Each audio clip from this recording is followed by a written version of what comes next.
عورت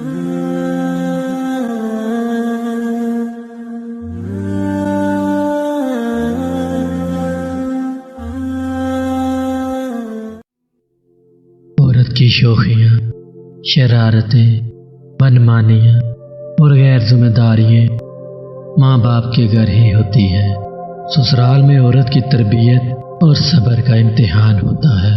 عورت جب تک مرد سے دور رہتی ہے تب تک وہ مرد کے لیے سب سے زیادہ دلکش، حسین اور نایاب چیز ہوتی ہے، لیکن جس وقت عورت محبت کا اقرار کر لیتی ہے تو اسی وقت مرد کی نگاہوں میں عورت کی اہمیت اور دلکشی کم ہو جاتی ہے۔ عورت کی نگاہوں میں مرد کی اہمیت بڑھ جاتی ہے، کیونکہ عورت اقرار کر کے قید ہو جاتی ہے اور مرد اقرار سن کر آزاد ہو جاتا ہے۔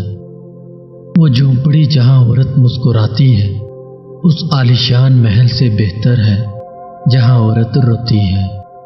عورت کی قسمت کا انحصار اس کی خوبصورتی یا تعلیم پر نہیں ہوتا، بلکہ اس کی زندگی میں شامل ہونے والے مرد پر ہوتا ہے۔ عورت کو کمزور سمجھنے والے مرد یہ کیوں بھول جاتے ہیں؟ طاقتور مرد کو بھی اس عورت نے ہی پیدا کیا ہوتا ہے۔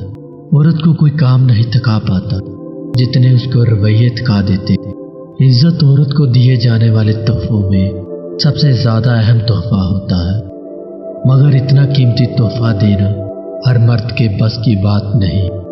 عورت کتنی بھی بہادر ہو، کتنا بھی ضبط کرنا جانتی ہے، مگر وہ ایک نگاہ ایسی ضرور چاہتی ہے جو دیکھ لے کہ آنکھیں تھکن سے لال ہیں یا ضبط سے۔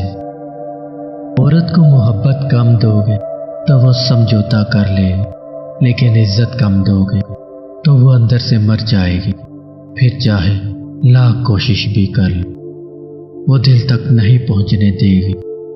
عورت جب بیٹی ہوتی ہے تو باپ کے لیے جنت کا دروازہ کھلواتی ہے، بیوی بنتی ہے تو وہ اپنے شوہر کا آدھا دین مکمل کرتی ہے، اور جب ماں کے درجے پر فائز ہوتی ہے تو جنت اس کے قدموں تلے رکھ دی جاتی ہے۔